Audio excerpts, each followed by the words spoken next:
Hello my dear student, मैं हूं ओम सुमन और आज आप देख रहे हैं मेरा यूट्यूब चैनल है। और आज हम पढ़ेंगे बहुत ही शानदार तरीके से कुछ प्रश्न। और आइए आज हम कुछ विशेष प्रकार के प्रश्नों को देखते हैं। तो पहले जो हमारे पास प्रश्न है उन पर चर्चा करते हैं कि थैलेसीमिया किस प्रकार का विकार है। तो थैलेसीमिया जो है हमारे पास पहला जो विकार है वो है परिमाणात्मक विकार। अगला प्रश्न आता है कि थैलेसीमिया में जीन कहाँ स्थित होते हैं। थैलेसीमिया में जीन कहाँ स्थित होते हैं, तो इसका सही उत्तर हो जाएगा 16 और 11 गुणसूत्र पर। एक्स गुणसूत्र पे किसमें होते हैं? एक्स गुणसूत्र पे जीन होते हैं हीमोफीलिया में, और किसमें होते हैं? वर्णांधता में। तो हीमोफीलिया और वर्णांधता जो बीमारी है उसमें जो जीन होते हैं वो किस पे होते हैं भाई? एक्स गुणसूत्र पर। 21 नंबर की बात करते हैं तो 21 नंबर से आपको पता होगा डाउन सिंड्रोम होता है। ठीक है, अगले प्रश्न की तरफ हम चलते हैं। नेक्स्ट अपन जो हमारे सामने है तीसरा प्रश्न, अल्फा थैलेसीमिया को किस जीन के विलोपन या उत्परिवर्तन के कारण होता है? भाई थैलेसीमिया दो प्रकार का होता है, एक थैलेसीमिया अल्फा और एक थैलेसीमिया बीटा। तो अल्फा थैलेसीमिया और बीटा थैलेसीमिया दो प्रकार के हमारे पास थैलेसीमिया है। तो अल्फा थैलेसीमिया और बीटा थैलेसीमिया। जो अल्फा थैलेसीमिया होता है दो प्रकार की जीनों में चेंज आता है। वो जीन है हमारे पास HbA1 और HbA2। और दूसरा जो बीटा थैलेसीमिया है वो HBB के कारण वो होता है। चौथा प्रश्न हमारे सामने है कि थैलेसीमिया किस गुणसूत्र पर स्थित जीन के उत्परिवर्तन से होता है? थैलेसीमिया है ना, तो इसका भी उत्तर आपको बताया 16वें गुणसूत्र पर होता है परिवर्तन थैलेसीमिया में। नेक्स्ट बढ़ते हैं अगले प्रश्न की तरफ चलते हैं। अगला प्रश्न हमारे पास 5वां क्वेश्चन, बहुत ही शानदार क्वेश्चन है। थैलेसीमिया और सिकल सेल एनीमिया में मुख्य अंतर क्या है?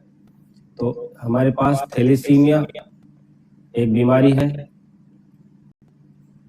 ठीक है, थैलेसीमिया, और एक है सिकल सेल एनीमिया। इनमें आपसे पूछ रहा है कि इनमें आखिरकार क्या अंतर है थैलेसीमिया और सिकल सेल एनीमिया। जो थैलेसीमिया जो होता है ये एक प्रकार का जो विकार है, यानी कि थैलेसीमिया हमारे पास कौन सी समस्या है? तो थैलेसीमिया एक परिमाणात्मक समस्या,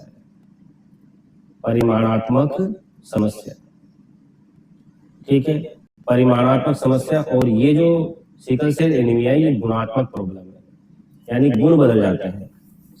इसमें कम मात्रा में हीमोग्लोबिन बनता है और इसमें इधर वाले में क्वालिटी खराब हो जाती है, क्वालिटी खराब। इस तरीके से ये हमारे पास आ गया 5वें नंबर का, इसका नाम है ये अंतर। तो हमारा ऑप्शन क्या राइट हो जाएगा? 5वें क्वेश्चन में हमारा ऑप्शन राइट हो जाएगा बी, थैलेसीमिया परिमाणात्मक समस्या है, सिकल सेल एनीमिया गुणात्मक समस्या है। ठीक है, अगला प्रश्न पूछा गया है कि थैलेसीमिया किसके उत्पादन को प्रभावित करता है? थैलेसीमिया सीधा सा उत्तर है क्या डीएनए को करता है? नहीं। डीएनए को प्रभावित करता है क्या? नहीं करता है। ठीक है, आरएनए को करता है? नहीं करता है। तो ये हीमोग्लोबिन की को प्रभावित करता है, हीमोग्लोबिन की मात्रा को प्रभावित करता है, हीमोग्लोबिन की मात्रा को प्रभावित करने वाला होता है ये। ठीक है, चलते हैं आगे अगले क्वेश्चन की तरफ। अगला क्वेश्चन है हमारे पास 7वां क्वेश्चन बहुत ही अच्छा क्वेश्चन है, मोस्टली इस क्वेश्चन को मान सकते हैं अपन एक तरीके से।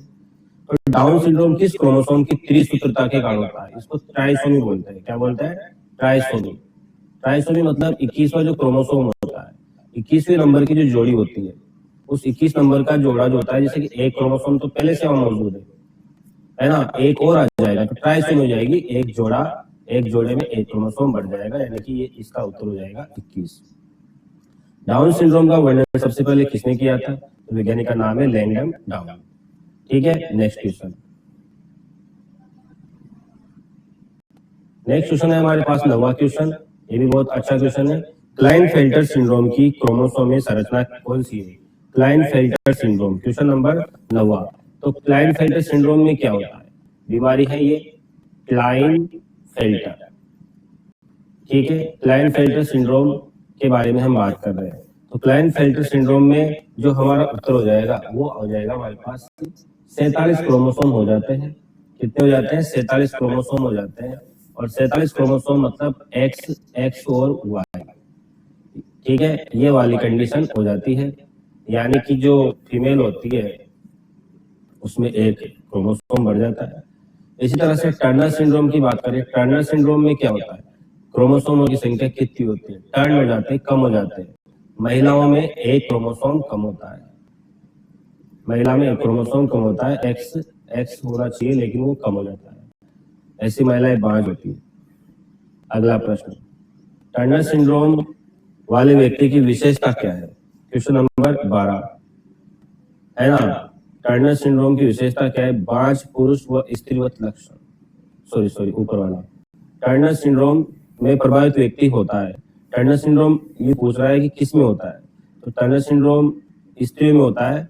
स्त्रियों में एक एक्स गुणसूत्र कम हो जाता है, ठीक है। एक एक्स गुणसूत्र क्या हो जाता है? कम हो जाता है। अगला है, क्लाइनफेल्टर सिंड्रोम वाले व्यक्ति की विशेषता क्या है? Question number 12। तो पुरुष में होती है बीमारी, तो पुरुष कैसे होंगे? बांझ होंगे। कैसे होंगे? बांझ। पुरुषों में क्या होगा? एक्स वाई तो होगा इससे, लेकिन उसके साथ एक एक्स क्रोमोसोम एक्स्ट्रा हो जाएगा, 47 क्रोमोसोम हो जाएंगे इस तरह से। अगला लिखिए, अगला देखिए 13वां क्वेश्चन, असुगुणिता का कारण क्या है? असुगुणिता का क्या कारण है? क्या असुगुणिता का कारण क्रॉसिंग ओवर है? नहीं। नॉन डिस्ट्रक्शन, इसका सही उत्तर है विसंयोजन, यानी कि विसंयोजन, यानी कि 13वां क्वेश्चन का आंसर हो जाएगा हमारे पास बी, विसंयोजन इसका मुख्य कारण है। 21वें क्रोमोसोम के अतिरिक्त प्रति किस विकार में होती है? इसका उत्तर है बी, डाउन सिंड्रोम, ठीक है। डाउन सिंड्रोम ऐसा होता है। अगला प्रश्न है क्वेश्चन नंबर 15।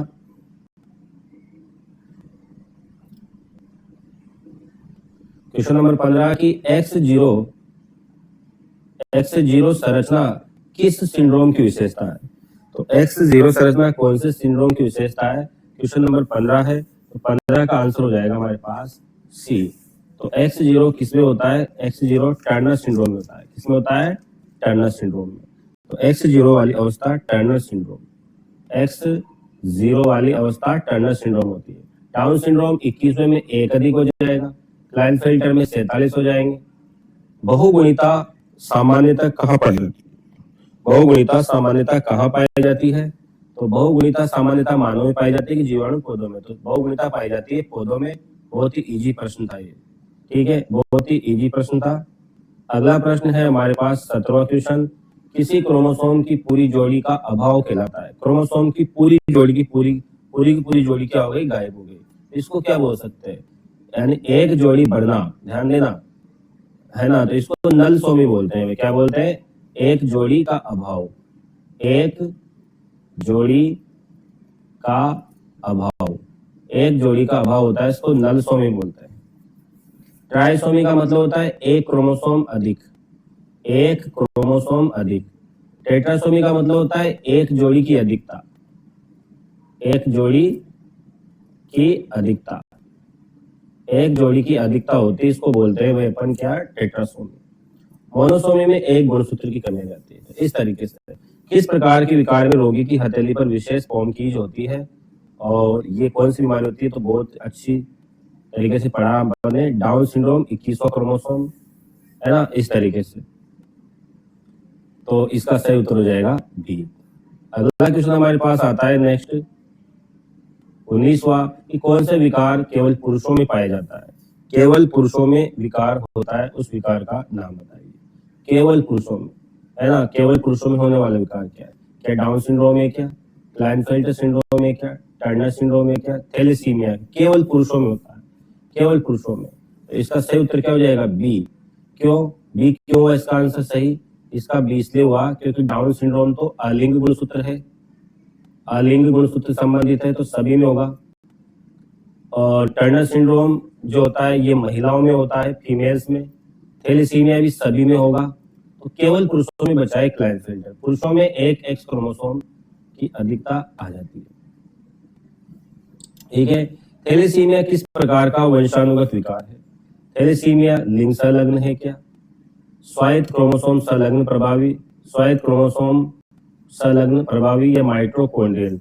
तो थैलेसीमिया किस प्रकार के विकार है? स्वायत्त क्रोमोसोम संलग्न अप्रभावी, इसको बोलते हैं स्वायत्त यानी कि अलिंग गुणसूत्रीय, अलिंग गुणसूत्रीय। तो डियर स्टूडेंट, मेरा वीडियो आपको पसंद आया होगा और इन क्वेश्चन को करिए। बहुत अच्छे 20 क्वेश्चन है आपके लिए, शानदार तरीके से आप इन प्रश्नों को पढ़ सकते हो, याद कर सकते हो। ठीक है।